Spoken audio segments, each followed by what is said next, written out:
I'm Dennis Anderson along with Julie Zenner, and here's what's coming up on Almanac North. The Northland Foundation surveyed hundreds of folks in the region to come up with a community needs assessment. We'll talk about the issues that rise to the top of that list. Local food shelves are running short of food and cash at a time when they're seeing a great need for service. And the Twin Ports honored its returning Winter Olympians at a special event this week. These stories, the business news, and much more coming up right now on Almanac North.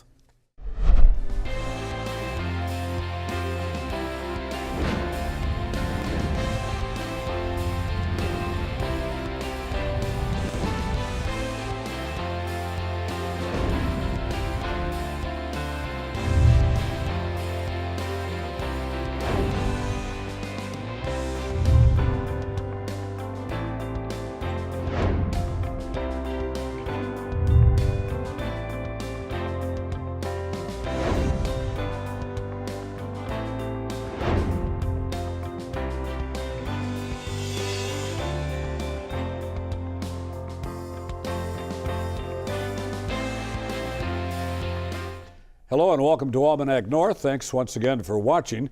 A reminder that this week's show was recorded on Wednesday, so our crew has time to prepare the studio for our big March membership drive. We'll have more on that later. Now here's Julie to introduce our first guest. All right, thank you, Denny, and welcome everyone. Late last year, the Northland Foundation conducted a survey of northeastern Minnesota residents. It asked folks for input on the issues they thought were the most important in the region right now. Over 1,300 people responded, providing an excellent baseline of the area's most pressing needs. Well, here to talk about the survey results is Tony Sertich, the president of the Northland Foundation, and welcome back to Almanac North. Great to be back. Thank you. Tony, start out just by talking about what was the driver behind putting this community needs assessment together. Is this something that's done on a regular basis, or is this something new for the region? This is something new that we've done at the Northland Foundation. Though we've been around for about 30 years, really our board of trustees who come from all over the region and all walks of life really wanted to put their finger on the pulse of the region. We've been a responsive grant maker and funder of many good projects across northeastern Minnesota. And so we just wanted to check in as we're doing our next strategic plan to see what's on the minds of folks from northeastern Minnesota. We're going to get to those results in just a minute here, Tony, but first, basically, what are you going to do with the results now that you know them? Two things. First and foremost, we're sharing that information, and so happy that you are helping do that today, so other policymakers and people in the community know what's on each other's minds. And secondly, some of the issues fall in our focused areas of where we do our funding, and so we'll make sure we're redoubling our efforts to make sure we're trying to meet the needs that people express. Mm-hmm. How was the survey conducted? As you go out and try to get a representative sample of people and needs in the region, what was the process that you used? Yeah, so we ran an online survey, so we blasted out emails to a lot of the contacts that we had. We put ads in the paper. We did social media, Facebook and Twitter and those sorts of things. But then we coupled that with, we actually did a listening session around the region focused on issues of poverty, because that's been a focal point of the work that we've done as a foundation. And so we met with other nonprofits and folks that provide services. And so we're able to get these over 1,300 surveys back with some one-on-one conversations and group conversations from all 7 counties and the 3 tribal nations that we serve. Were you focusing on a variety of age groups? Yes, we did. The survey came back with folks under 18 all the way to well over 75 giving us their input, and we were able to slice and dice the data and say, here's what younger folks are talking about and thinking about, middle-aged folks and some of our seniors too. Mm-hmm. Talk about some of the key takeaways that were returned on this. Yeah, so the top issues really that we looked at weren't very surprising to us as we traveled the region. Family sustaining jobs was the top concern by folks. Second to that is healthcare, mental health services, and the challenge of making sure that folks have the ability to get those services within our region. Affordable housing and childcare kind of rounded out the top 5. And so a lot of them really based on basic needs, but really drawing back up to making sure not just jobs are available, but jobs you could support yourself and your family. So be a little more specific if you can. For example, on affordable housing and some good quality housing with an affordable price tag. What did people tell you? They told us that is in great demand no matter if you're sitting here in Duluth or if you're up in Coochiching County or in Grand Marais. A large challenge for both employers and people who are wanting to live in our communities is making sure that there's homes there, but they're both affordable and safe. many of the options that maybe are lesser priced come at a cost of people's stability, and we're seeing a lot less really affordable houses across the board. Like I said, rather if you're living in our largest community or in some of our rural areas. And that's really impacting folks' ability to stay in our communities and businesses having workers to do the jobs that are available. The region has really been focused on economic diversification since the 80s. Did you learn anything about the types of jobs that have been created, whether the right kinds are being created, whether there's a match with the training and the jobs that we have? What are some of the insights that you gained? And I think you're striking at the right question there, is because for a long time, I think we were able to live off of the slogan, jobs, jobs, jobs. We just need more jobs. Well, right now, as we're sitting here today, there's over 9,800 jobs available in northeastern Minnesota. Which sounds like good news if you're looking for a job. It's challenging if you're a business, but what I can tell you is a lot of those jobs are part-time jobs, or they pay wages where you can't support your family. And so there's a mismatch in wages in some instances. There's a mismatch in skills. Do folks have the right skills to attain the jobs that are available? And so the issue is much more complicated than just saying we need more jobs or we need workers to plug into these jobs. And when you look at the other list that I talked about here about some of the other needs, those directly tie hand in hand. If you don't have access to affordable childcare, that could be your barrier to a job. If you don't have good transportation, and we know that our communities are vast and folks will drive or sometimes need to drive to find jobs or take public transportation. And if you don't have that transportation solution, that's going to be a barrier in your way as well. Tony, one of your key findings was in the area of mental health. Did that surprise you? It didn't from what I'm hearing, but I think more people are becoming aware of this kind of quiet crisis that is out there. That first and foremost, the good news is that we are starting to put mental health at a parity to physical health.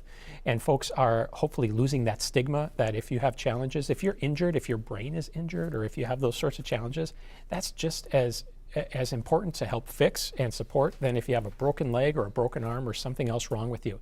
The challenge is we don't have a lot of facilities to help with folks or resources to help with folks on mental health. And so it's a challenge we hear from our youngest, our children, all the way through our senior citizens. One of the things that I found interesting was the variation that you saw in different age groups, where the 18 and under ranked communities welcoming and accepting of differences as number one, something that didn't really make the top 5 if you look at the region as a whole. Is this generation coming up more ideological, or is it just that they haven't faced the realities of finding work, finding a home, finding childcare, finding all of those other things that are important to maybe some of the others who filled out the survey? Yeah, I think younger folks, from what we're hearing out there, and we spend a lot of time with young folks in some of the other aspects of the foundation, they have different needs that they want met, and so there's this really interesting tension happening right now. What we're seeing right now demographically is baby boomers are retiring, and they were our largest generation. And so we're not going to have a jobs challenge, as I said about before. We're going to have a people challenge. And it's not unique to northern Minnesota. It's not unique to Minnesota. It's across our country. We're going to lose 12% of our workforce in northeastern Minnesota in the next decade. And we can't just say, God, I hope every kid stays in northeastern Minnesota. Won't have enough kids. So are you going to urge lawmakers to look at what you found? Yes, and not just lawmakers, because I think some of this might be public policy, but a lot of it is good information for businesses. I think for a long time, businesses said, you know, our workers or this next generation just needs to get with the times and figure out what we need. And the tables are turning right now, and there was just an excellent conference here that the city of Duluth Mayor Larson, the IRRB put on together, where we're bringing in folks saying, people are going to have their choice of where they're going to work because there are going to be less workers and more job needs. And so our workers are going to have to change some of the ways they're doing business to meet their needs if they're going to expect the workforce to come. And that's what I think we're hearing back to your question about young people is we're going to have to be flexible to meet their needs, or else they're going to go elsewhere to find a job. And they're going to be at a demand more than the jobs are. For years we've heard about the aging population up here. And yet support for older adults didn't make that top 5 regionally, although it did in some specific parts of the region. What does that reflect? I think it was right below in a lot of those, so it's near the top 5, and certainly the older you get, whether you are aging or maybe a loved one, a parent is aging, it's closer to the front of your mind. And so we really see our work at the Northland Foundation working on the bookends, working at our earliest kids and at our seniors. And so that's going to be an issue because we're aging faster as a region than anybody else. I have one more thing with the regional differences. I was struck by the Aiken and Northern St. Louis County noting broadband access. That's still an issue in our region? It is, and that's the thing. I mean, we've been talking about it a lot. We've made progress as a region, but only in pockets. There are still some communities, some regions that are way behind, and that is a detriment to our schools, our economic development, and just our quality of life. And once again, when we're talking about if young people are going to be in our community, quality of life, broadband, childcare, some of these issues are more important than a job. Right. Tony, you mentioned kids. Northland Foundation's involved in Kids Plus. Tell us about that. Yes, so we've been doing a lot of work for the past 25 years, really focused on our children in a couple of different ways. We're doing a lot of work around childcare, which we're trying to address one of those top 5 issues. But we help kids from birth basically to when they get out the door, and we try to connect them across generations with seniors and other people in our communities, because we find that that helps both the children mature, but it also helps those senior citizens in their quality of life. Real quickly, next steps to carry the conversation forward. We're going to keep putting this data in front of folks. We're going to tackle the issues that are in our focus area, especially those barriers around getting out of poverty and some of those issues around kids. And we're hoping that others, business leaders, community leaders, and elected leaders will join us in this fight. And how about those Olympic hurlers? Absolutely. John Schuster, fellow Chisholm guy, we love it. All right, Tony Sertich of the Northland Foundation, thank you so much, and good luck moving ahead. My pleasure. Thank you both. Thanks.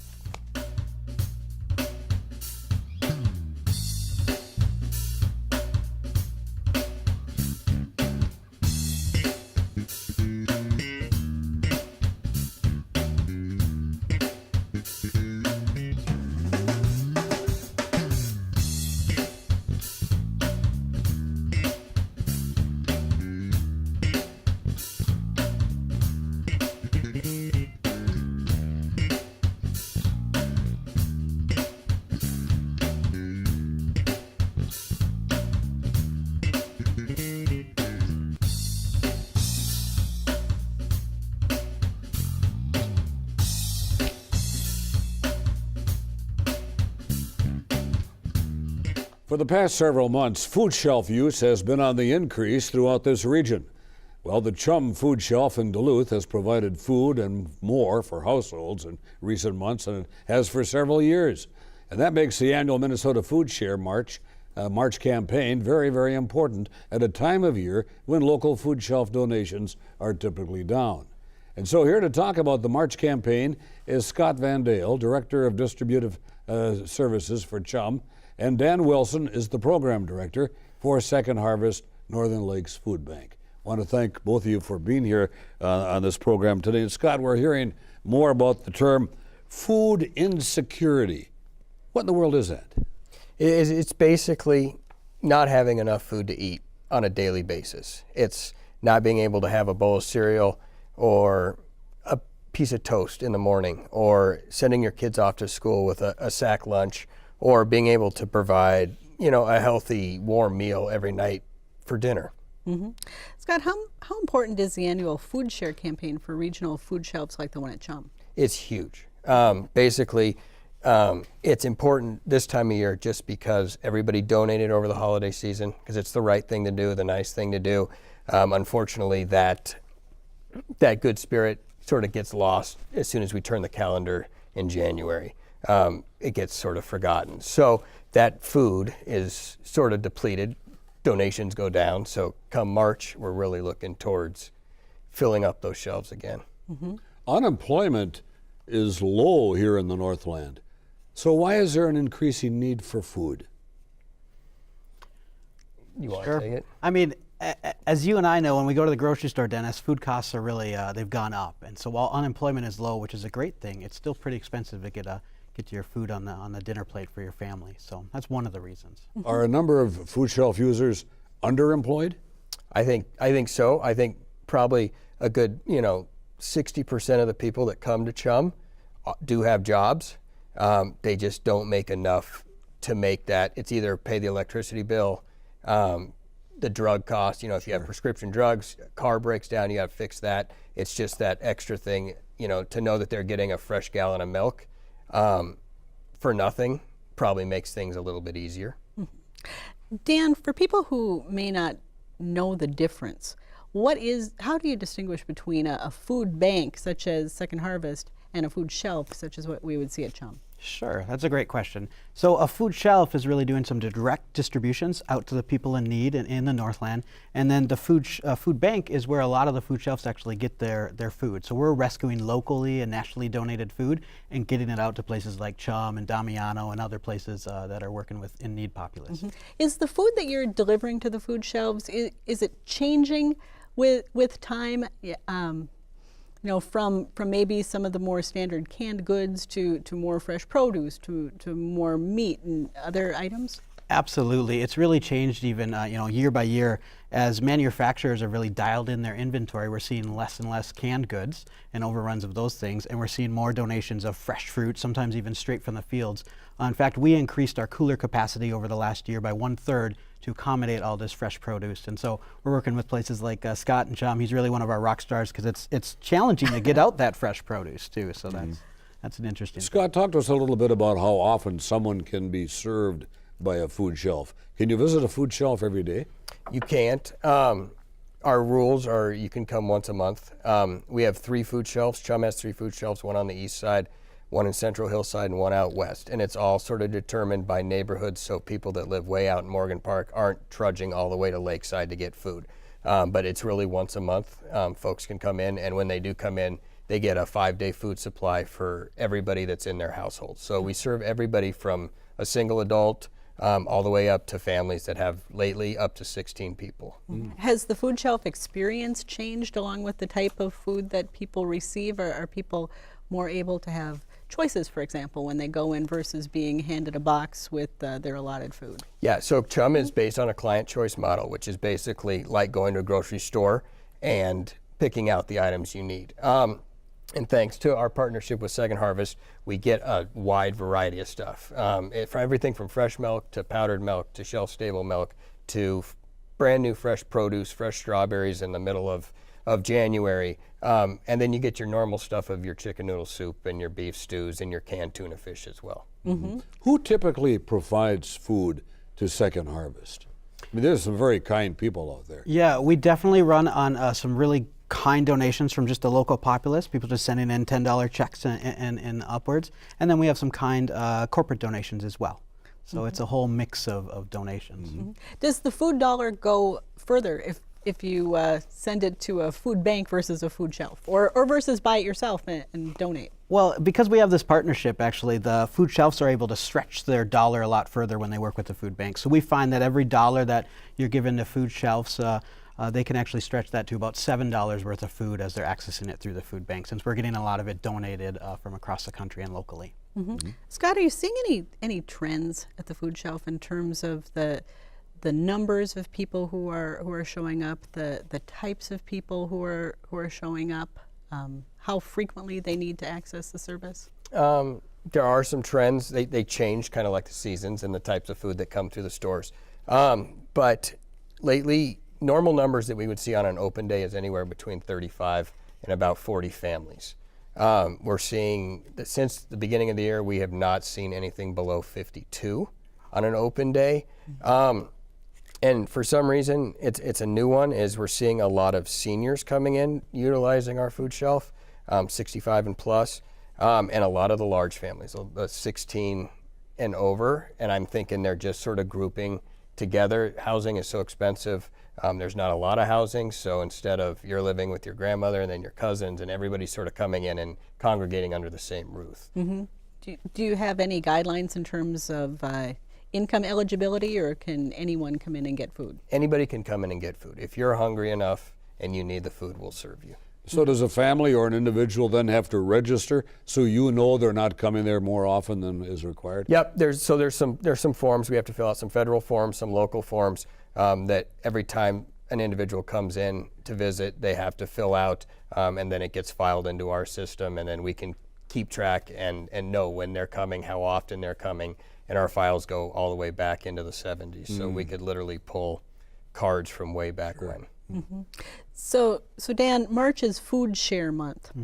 What is the benefit for people donating now they get more food for their money, correct? Correct. Yeah. Right now in Minnesota, it's Minnesota March Foodshare Month, and every dollar that's donated, there's a proportional match that goes along with that. So you can really stretch your dollar further on top of the food shelves already stretching their dollar further with food banks. If you donate in March, that money will be matched as well proportionally. So it's a really great time to give. And is that donation also matched at the food bank, or just donations to food shelves? It's actually at both, but it's statewide, that Minnesota March Food Share. So, What are the things that people could do right now that would be most helpful to your organizations and the people that you serve?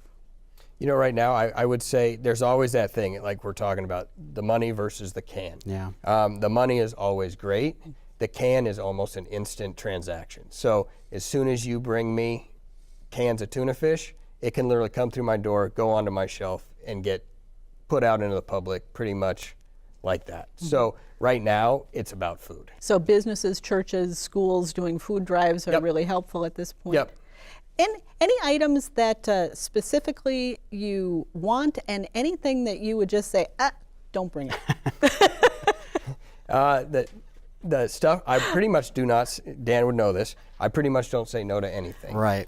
We can pretty much find a home for everything that we get. Right now, really, the big stuff is canned fruit, the tuna fish, the canned proteins, the peanut butters, and all of that sort of stuff. It's still cold. In the summer, when produce comes on, it's all about fresh stuff. Now it's more about just sort of stretching that can of food a little bit further than you normally would. Well, all the best. Thank you very much. Scott, Dan, thank you both. Thank you. Thank you. Thank you.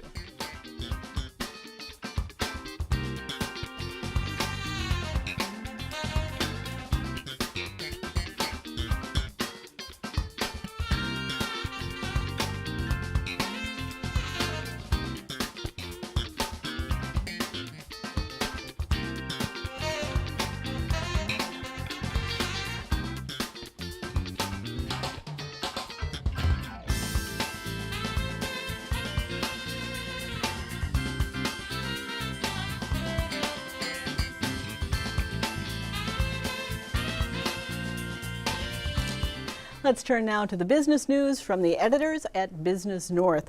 The College of St. Scholastica has received global accreditation of its online Master of Science program in project management. The accreditation process took 18 months. Online studies is currently among the fastest growing programs at St. Scholastica. The skills and concepts taught in the project management program can be applied across a wide range of industries, and it is a fast growing, high paying field, according to St. Scholastica officials.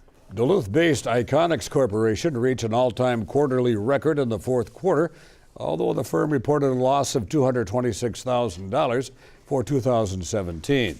Iconics CEO Bill Euland said the first half of 2017 was negatively impacted by a temporary slowdown of orders from Iconics' largest aerospace customer. Orders to the corporation's automotive customers increased by more than 100%. Euland predicted the firm will see a return to profitability during 2018, aided by a reduction in the corporate federal income tax rate. In February, the Short-Term Construction Foundation's course in Ashland concluded with 6 students completing the program. 3 area nonprofits received donations of products made during the class. The program at WITC was sponsored by the Northwest Wisconsin Workforce Investment Board, the Concentrated Employment Program, and Division of Vocational Rehabilitation. For more on these and other stories, visit businessnorth.com. If you have a comment on our show, call now, dial 218-788-2849 to leave a message, or send an email to almanacnorth@wdsc.org, and visit the WDSC website for our program schedule, updates on our local shows, and upcoming events here at the station. Some bonus coverage this week on Almanac North as hundreds of Twin Ports residents turned out to celebrate our local United States Olympians, including the gold medal men's curling team. Here are some highlights of the welcome they received at the deck in Duluth.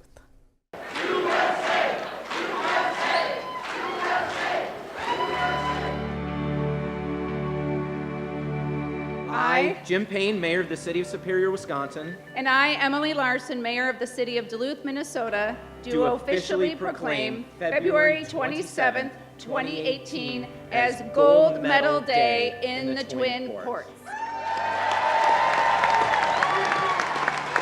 Having all these people here, like, you realize the lives that you touch and the people that mean so much to be around you and here supporting you is just, it's so cool. The Olympics are great and all, but this is way cooler than the Olympics right now.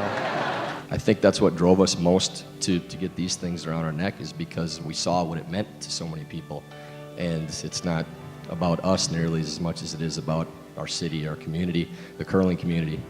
And just sitting here now and getting to experience this and seeing the what's come from everything that we did and all the effort we put in, I just can't tell you what it means to us. What it means to represent the USA. I think when we stepped up on that podium and got these medals, when you step up on that podium is when they say, and I watched it, Matt and I went to a medal ceremony, and you watch it and they announce it in 3 different languages, but they say United States of America, and then they give you medals and they say your name in the medal, but the most important part of that is United States of America, and that's why I don't ever plan on putting this thing in a safety deposit box or putting it on display in my house, because this medal is mine, and yeah, I possess it, but it is something bigger. What's really cool for me is to sit up here with, I think there's 4 here, there's a 5th, but he's not here, but in Duluth with 4 gold medalists and knowing that 2 couldn't make it.